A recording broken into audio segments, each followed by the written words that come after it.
Bishoy Habib, it is a pleasure to have you. You've got some interesting materials over your shoulder. Is that actually a Super Bowl trophy or what? That is a Super Bowl trophy. It's from 2020.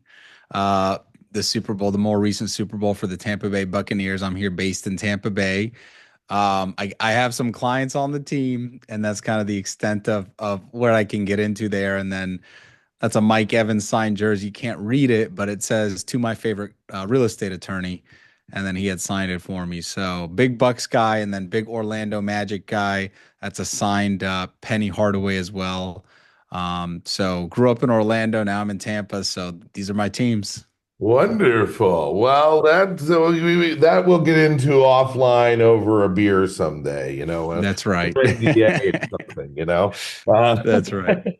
I'll actually be, Bishoy, in Tampa next month. One of my loan servicer pals runs a very interesting think tank day at the Edition every year. So Nice.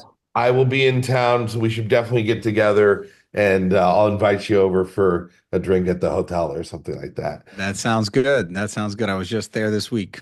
Yeah, it's such a beautiful. Speaking of which, by the way, I love downtown Tampa. That what they've done there around the hockey center. I mean, I remember I grew up in Fort Lauderdale, Florida, so I was always a snob about the west coast of Florida. We Yeah, all yeah. thought, the Southeasterners, the Fort Lauderdale people, and the Miamians. They always think they're like their shit don't stink, right? Right. So, Right.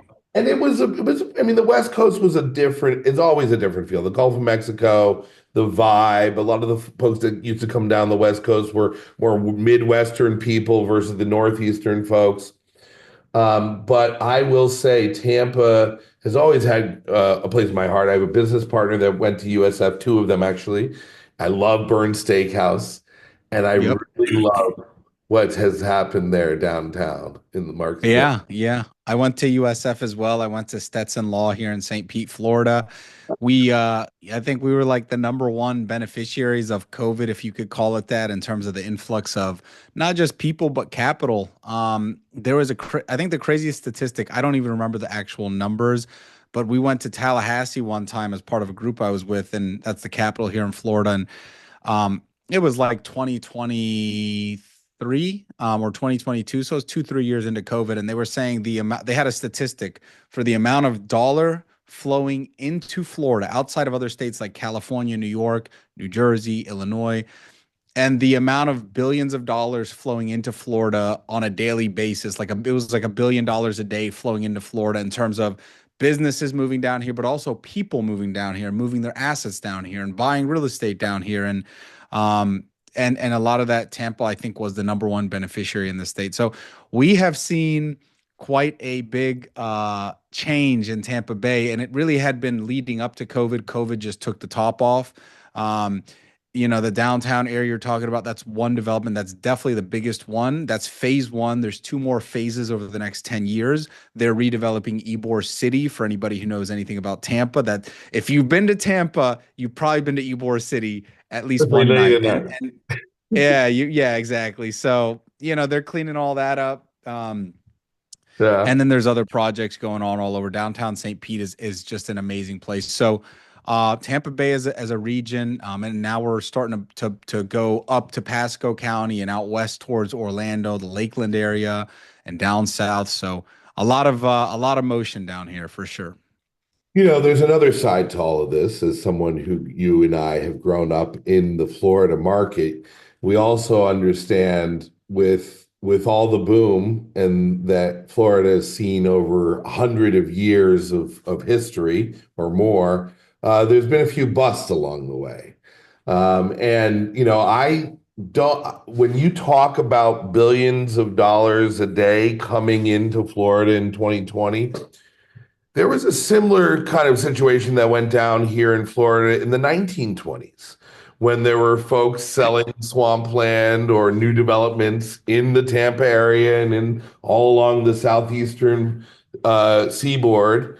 You had Flagler coming down. Henry, yep, Henry Flagler. Yeah, I was That's just at the right. Flag Museum. That's right. That's right. That's the first person you think of. That's right. And and along those lines, there was such an influx of capital.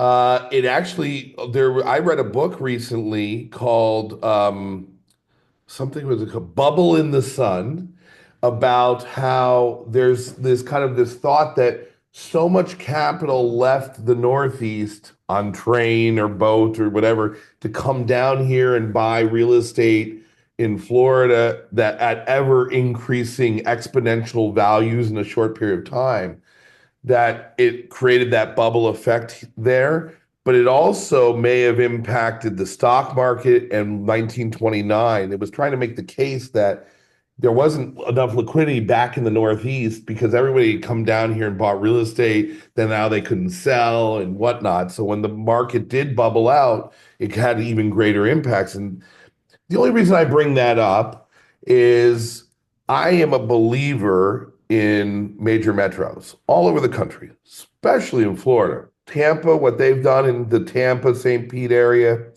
people are going to want to live there long term. There's now a bubbling, vibrant city, right?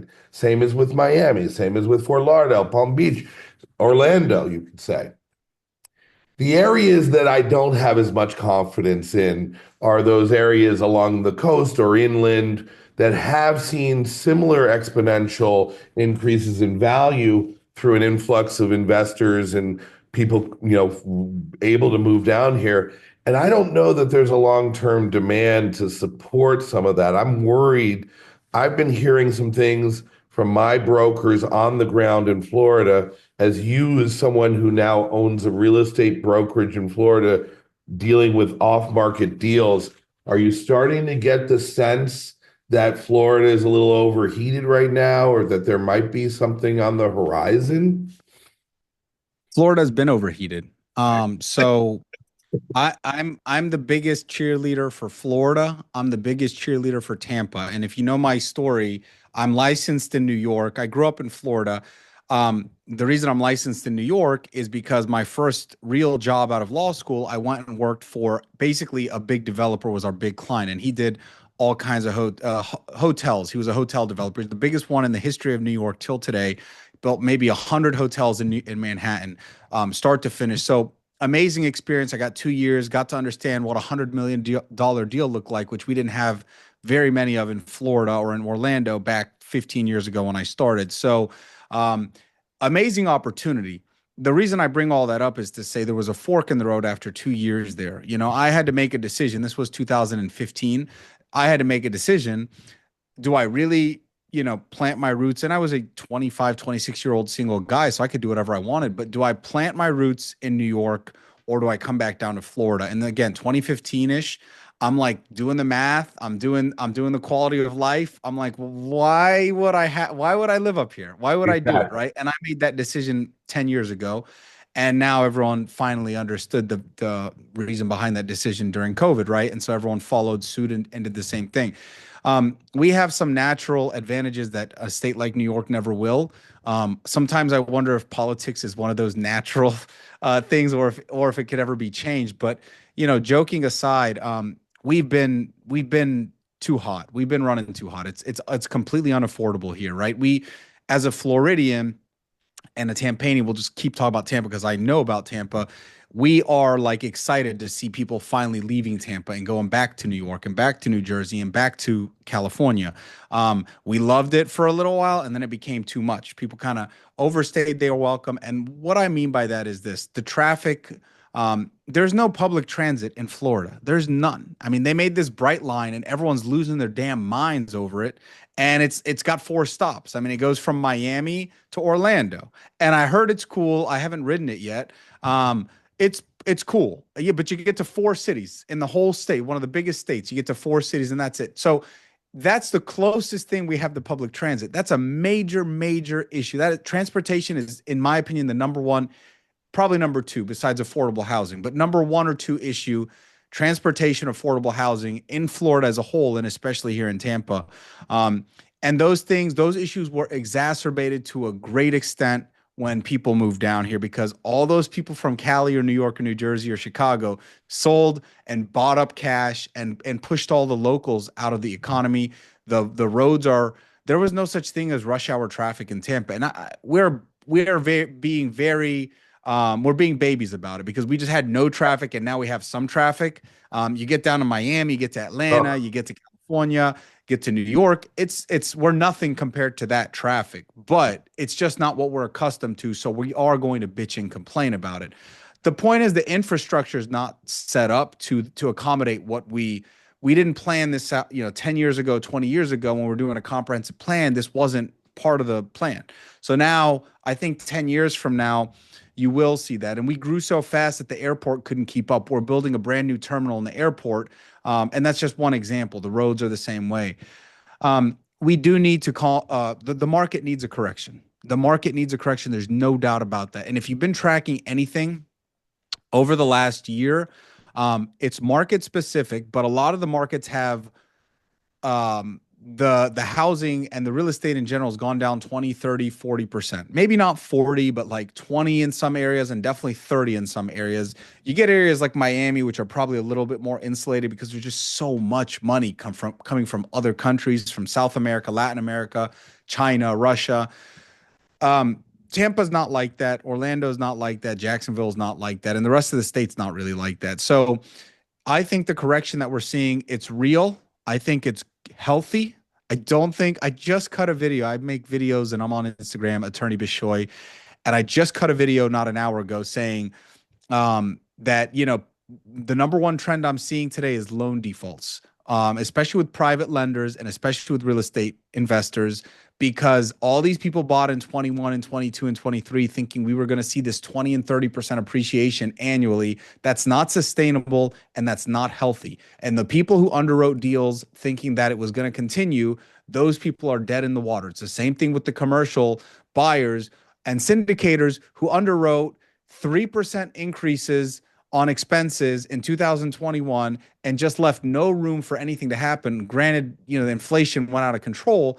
But then, everything has worked against them and they underwrote it completely wrong and they banked on appreciation. And that's something you should never do when you're investing in real estate. So, the short answer to what you're saying, I'm going to get off my soapbox here, but the short answer to what you're saying is, there is a correction in Florida, a big correction, and it's a healthy one, and I welcome it. And a lot of people here welcome it. We're not scared of it. You know, I think we're near the bottom of what we're about to see.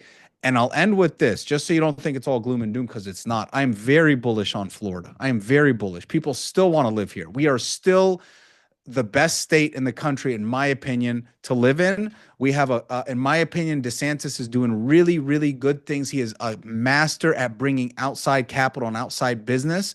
He's obviously offended some people. That's fine. But I really am behind what he's doing and the move he's making to bring business into Florida and to bring money into Florida and help money flow. So I think we're headed in the right direction. And I think if you have cash, you are king right now. You're sitting pretty. You can make offers at 50% of what properties were going for a year ago or 2 years ago. And you might actually get lucky and get them. And I think the values are going to start going up again. End of this year, early next year, you got a little more dip, in my opinion. But once the economy stabilizes, I think let's just call it next year, things are going to start picking up again. Not at 20 and 30%, but at a oh, healthy rate. correct. It would never have made sense at 20 and 30%. It's just not what real estate is meant to be, right? And I will have to say, I love your soapbox. I think you hit the nail on the head. As someone who grew up in Florida myself, I actually was front and center in 2008. I got Mm. a phone call 3 months before the fall of Lehman Brothers while I was raising kids in Jupiter, Florida, from a fund Yes. manager buying the loans from a dead bank. The FDIC was selling off. It was the Nat City portfolio. These were brand new construction to perm loans in Port St. Lucie, one of the ground zeros for the GFC. 3 months before Lehman fell, and I had an opportunity to walk in the door of this business through that relationship. I advised them on the acquisition of about 2,000 of those. We created a whole paradigm around helping homeowners, helping borrowers who were upside down. It is very similar to the situation that you just pointed to in commercial real estate. One of the things that I learned myself just this year is that 73% of small balance commercial mortgages and properties that are mortgaged are owned by single member LLCs. And that's the small balance is the 5 million and less. You're talking about a doctor's office where he's an owner occupant and he has tenants in the building. He got himself into some financing a few years ago that's now maturing and he can't refinance or his equity is gone. You're talking about lawyers, you're talking about doctors, you're talking about average people who graduated from 1 to 4 family rentals up to an 8 unit apartment complex, and their capital stack is all upside down. I see that very much as an issue across the nation. So I think you hit the nail on the head. And I also agree, Florida long term is fine. Any major metro with a vibrant lifestyle and an affordability to go along with it will sustain long term. And Tampa's got certainly now has you just got to get the right people to leave Tampa. I don't know what right and Yeah. wrong is, dude. Don't trust me. I'm not judging anyone. Yeah, yeah, yeah. No, I'm with you. I'm with you. We see it exactly the same way. I love that you're talking about the commercial stuff because I, just like most people, have been waiting for the fall of the commercial real estate for the past 4 years. Yep. Not because I want anyone to be hurt, but because for buying opportunities, right? Opportunities. And Yeah. yeah, yeah. And it's really amazing that we have not seen so much. We've seen a ton of default and we've seen a ton of um, trouble. We Yeah. haven't seen anywhere near what we saw in 2008 on the residential or the commercial side. And I think the residential, we still have a little bit ways to go. I think the commercials, a little bit stabilizing, and it really never happened the way that people thought it would. I think there was some legislation that Congress passed. I think in 2023, the OFC issued basically a mandate that the lenders play ball, that anybody that came to them in a tough spot, this was like at the peak of inflation. This was July or June of 23. And they said you have to cooperate with any borrower who comes to you and tries to work out the loan. And we absolutely, as an attorney, I use that to my advantage with banks. I had clients who exactly what you said, just got in a bad spot. Weren't bad people. Were just trying to figure it out. COVID happened, delayed their plans to open stuff or, hurt their business. And so those banks wouldn't even talk to us in the beginning. I mean, they were talking to us, but I didn't feel like it was in good faith. And then a couple of these lenders, I had to lose my mind and say, Hold we them are a going little. to, yeah, we're going to put you in default because we're going to report you to the OFC because you're failing to comply with this mandate. And guess what? 24 hours later, I got a very different response, and we were able to negotiate something. Now that's been the theme. I've done that on lender side. I've done that on borrower side. I do a lot of lender work, and it's been a lot of willingness to play ball. I think the lenders have wised up. They don't have options. What are you going to do? Take the asset back and then what? Right? You don't want that. So, with a few exceptions, banks don't want to take the property back. Everybody knows that now.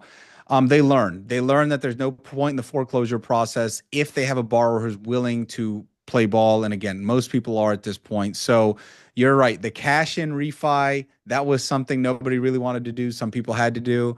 Um, but you just feel a whole lot of cooperation and understanding that we have a mutual interest in solving this and not just foreclosing on the property. So I think that was a big part of it that maybe I wasn't around in '08 as a lawyer. So I don't know what it was like. I read about it, I hear about it, but I suspect that was a big difference as well.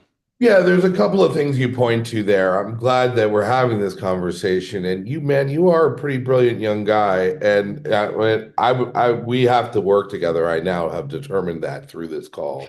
And because you share a curiousness, which I think is necessary when if you're going to be an investor in this business, a knowledge and desire for the knowledge, a historical perspective, but also like you have forward thinking. And that's exactly how my whole team was built off of all of that same paradigm.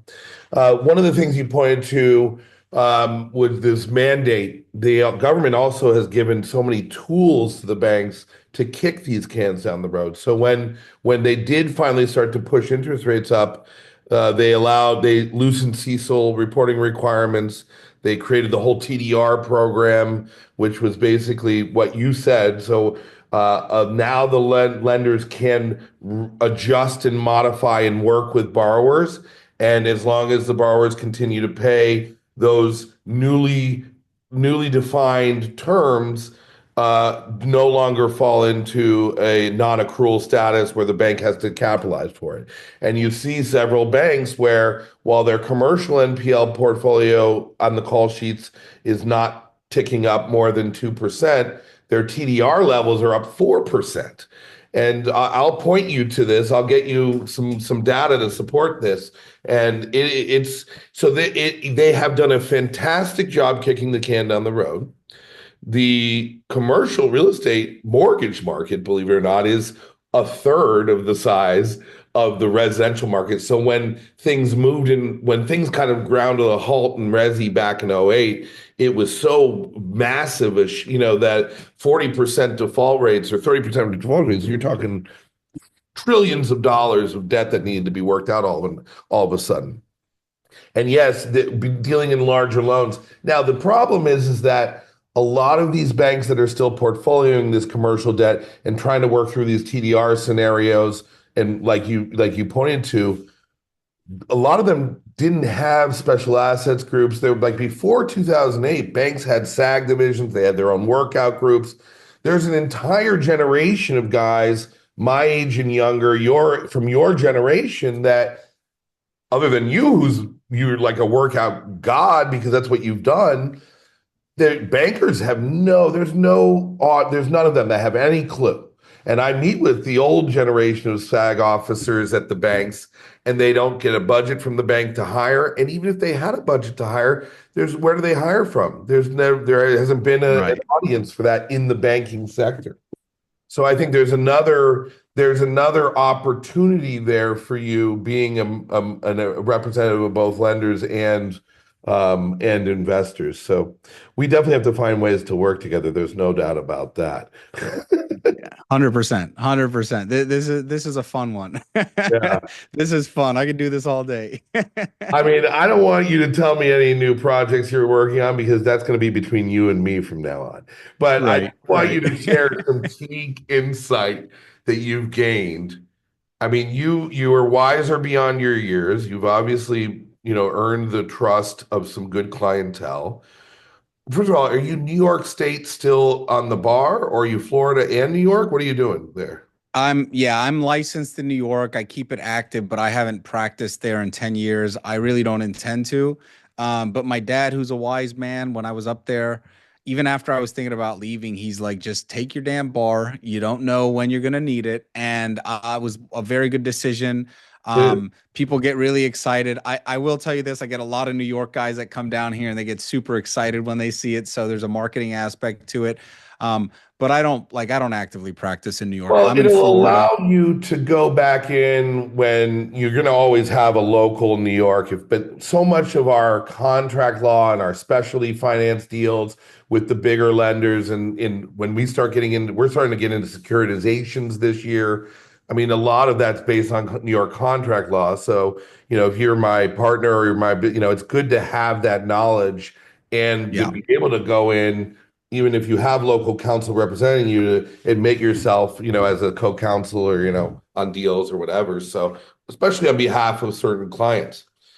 Um, Yeah. I'm not Yeah. sure if I'm going to make you if I'm going to be your client, your partner, but it's going to be probably both. I Bishoy, can't wait. it's been a pleasure, man. I wish we had more time, but I'm sure you're a busy man, and so am I. There's one thing that I always finish every podcast with, which is a bold prediction for the next 12 months.